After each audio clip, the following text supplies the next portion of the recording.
Hello everyone, it's Shane Conter, your Wasteland reviewer, and this is it. It's Oscar weekend, and I know that I made a couple of videos called the Wasteland Reviewer Awards, which were my personal nominations and my personal picks of what should have won all the major awards that the Oscars are going to have this Sunday. But this video is my Oscar picks. Now, I know a lot of reviewers, their big thing is predicting the Oscars, and I actually really enjoy What the Flick. If you haven't checked them out, check them out. Ben Mankiewicz on there knows all the odds for all the potential winners to win these awards.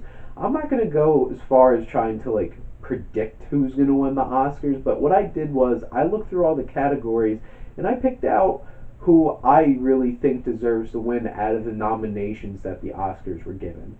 And if you're interested in that and just hearing somebody's opinion, it's really awesome. And if you wouldn't mind putting in the comments your choices for what the nominations were, because I really enjoy listening to different people's perspectives on who they think should win versus who they think are going to win. Because to be perfectly honest, I'll be surprised if La La Land doesn't walk away with like 10 Oscars tomorrow. But we're going to get underway. I just went through the Oscar website, and based off of the list of the different awards that they have, I'm not going to talk about the shorts or the documentaries or foreign films because I don't want to pick something I haven't seen. And to be perfectly honest, I haven't seen like any of those films.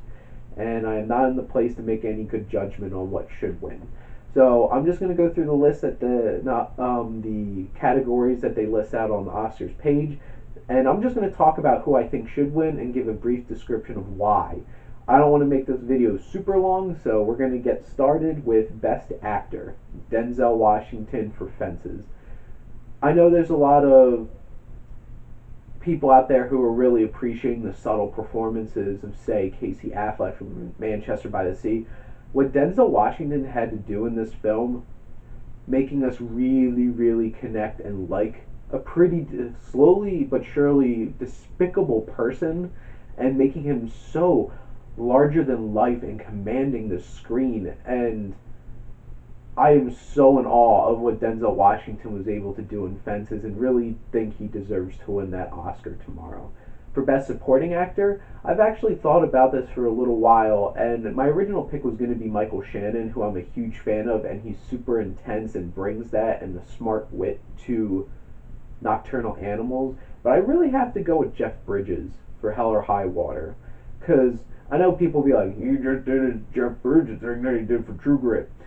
Okay, yes, he did like gravelly Texas accent that Jeff Bridges does, but you know what? That character could be really unlikable because he's extremely racist, gives his partner tons of crap all the time, but you know what? He's really charming. He really cares, and he is like a modern day outlaw, and he's a really cool character, and you get to see some real true emotional moments where he's shaken at parts in that film. And I thought Jeff Bridges really brought his A game, because you know what, Jeff Bridges could show up and just coast through movies at this point and get big paychecks, but he brought it for this film and became a really big integral part of that film. Best Actress, I was mulling over this between Emma Stone for La La Land because I was really impressed with that performance, but I'm going to give it to Natalie Portman for Jackie, and I'm going to give one very important reason why. She played two very distinct personalities in this film. We got to see her play that innocent, charming, beautiful Jackie Kennedy that a lot of people, a lot of Americans idolized and got to see. But what really stood out was that biting, powerful woman that she plays behind the scenes and in those interviews with that reporter, and just the power and the aggression that she has. And I was really surprised, and I didn't expect that out of Natalie Portman, because I'm not going to take away anything from Natalie Portman's skill as an actress, but I didn't expect that out of her, and she really surprised me in that film. And to be perfectly honest, that film was a pretty big disappointment for me, but she really stood out. Best Supporting Actress, there's no discussion here. Viola Davis should win this, should win Best Actress, but wasn't nominated for that. She goes toe to toe with Denzel Washington, and Fences is an acting film. my God, the acting in that film's intense. And I know a lot of people are saying Michelle Williams with that performance in that one scene, in Manchester by the Sea. Viola Davis has that scene too, but then has a whole rest of the film to build on that, which is really not fair, to be perfectly honest. But if we're just going by pure performance, she deserves to win that Oscar. Now, Best Animated Film, and I've discussed this in other videos, I loved Kubo and the Two Strings, and that film is breathtakingly gorgeous and so well put together. I love Leica, and I look forward to every film that they put out. And this was cool, believable fantasy with this wonderful world that they construct with haunting performances, funny performances. Overall, a well-rounded bunch of characters in this film, and I loved it from start to finish. It was one of my favorite films of 2016. We have cinematography. Have to go Rodrigo Prieto for Silence. That film was so gorgeous, and just the framing and the shots in that film kept my attention for 2 hours and 40 minutes, which is ridiculous to be able to say, along with all the amazing things from that film. And Silence deserves to win something, and this is the only thing it got nominated for, which is crap, to be perfectly honest. For costume design, I'm going to say Fantastic Beasts and Where to Find Them.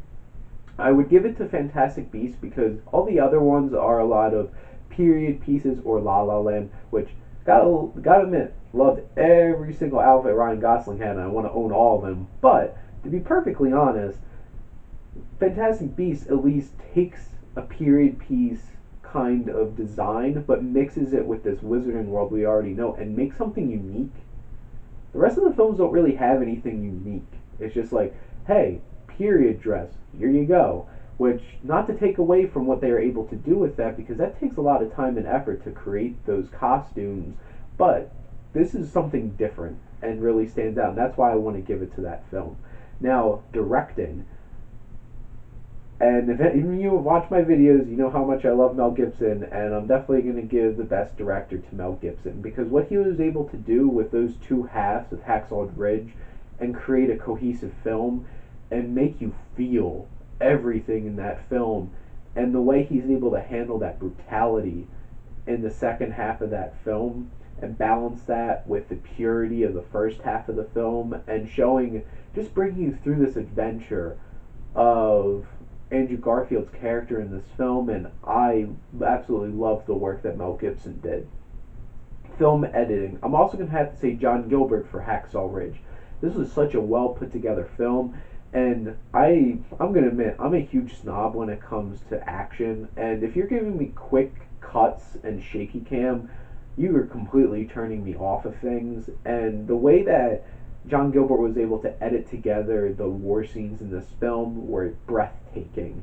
And you were able to feel everything you were supposed to from that film. So, high praise for that. Makeup and hairstyling, this was a real toss-up between Suicide Squad and Star Trek Beyond, because no matter what you have to say about Suicide Squad, the makeup was fantastic, but I am going to give it to Star Trek Beyond because there's some real big front and center characters in this film that were heavy makeup and able to still give great performances in that film. Some of the best characters in that film were very heavily make-upped, and those actors were still able to give fantastic performances. Now, for musical score, I'm actually giving it to Passengers. So I'm going to be putting out my Passengers review this morning. I talked in depth about the music in that.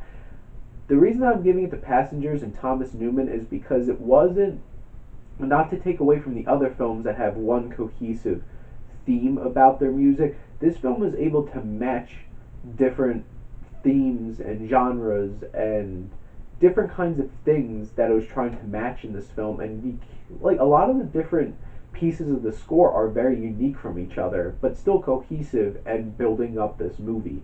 And I thought that was a fantastic job that they did with Thomas Newman being able to do that.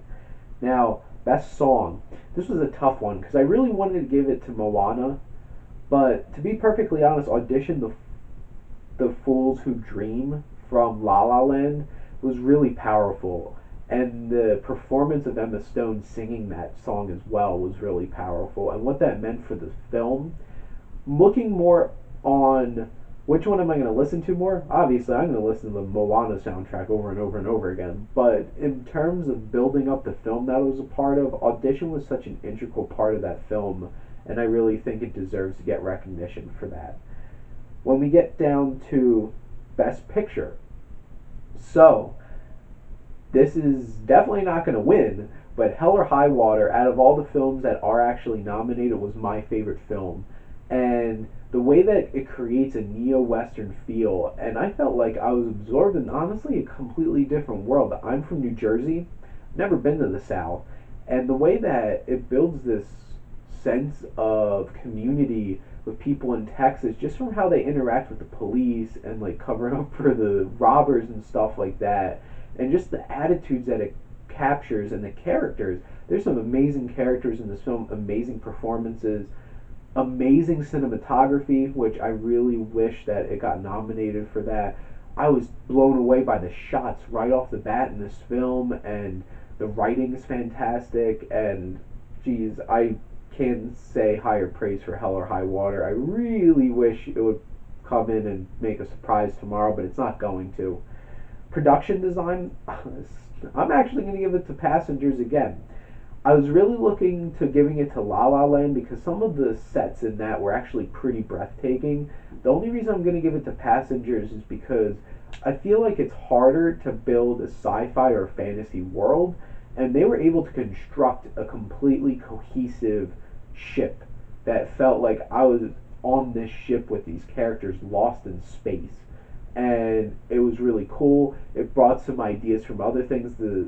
The influences from The Shining really stood out to me, and I thought that was really cool, bringing that into a sci-fi film in space. The production design was fantastic.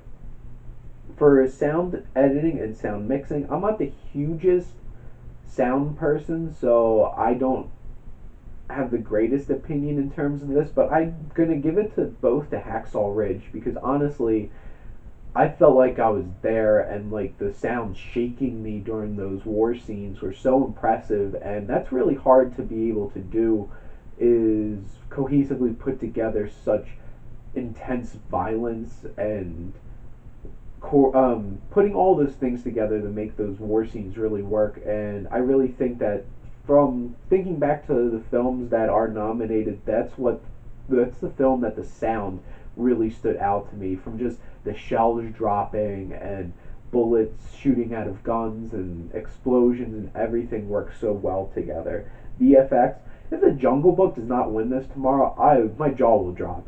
Because, to be perfectly honest, that whole entire film is visual effects, except for Mowgli, and I believed every single one of those animals were real. It was so impressive. And actually, I'm kind of worried that this is setting a bad precedent for me when I go in to see Beauty and the Beast, because if that beast doesn't look like that's a real beast, I'm going to be very disappointed. But what Jon Favreau did with this film was so amazing, and the visual effects are impeccable. To the T, everything is perfect. And now the last two awards that I'm going to be talking about are the Screenplay Awards. So we have Adapted, and I'm going to give that to Arrival. And I'm going to give it to Arrival because I feel like it's what they were trying to tell, the story and the themes and how the story is told, was so hard to do right. But Denis Villeneuve did it so right. And what Eric Heiserer did adapting that book into this screen, this script was so great, and how this story was told worked so well. And I give high praise for how they were able to construct that. And then, last but not least, the original screenplay. This was really tough because I really wanted to give this to Hell or High Water, how much I loved it because of the characters, the dialogue. It honestly could have felt like Coen Brothers wrote this film, and Coen Brothers are my favorite directors and writers, so that's high praise.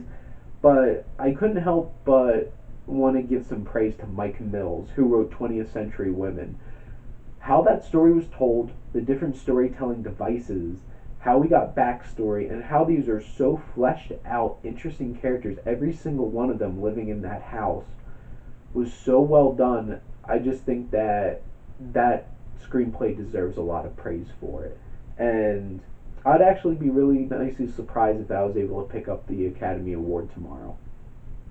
So that is it. Those are the Wasteland Reviewers Oscar picks for the films of 2016. I really hope you enjoyed this video, and please put in your comments any of your hopes that will win these awards, and I'd love to hear back from people, and you enjoy the Oscars tomorrow.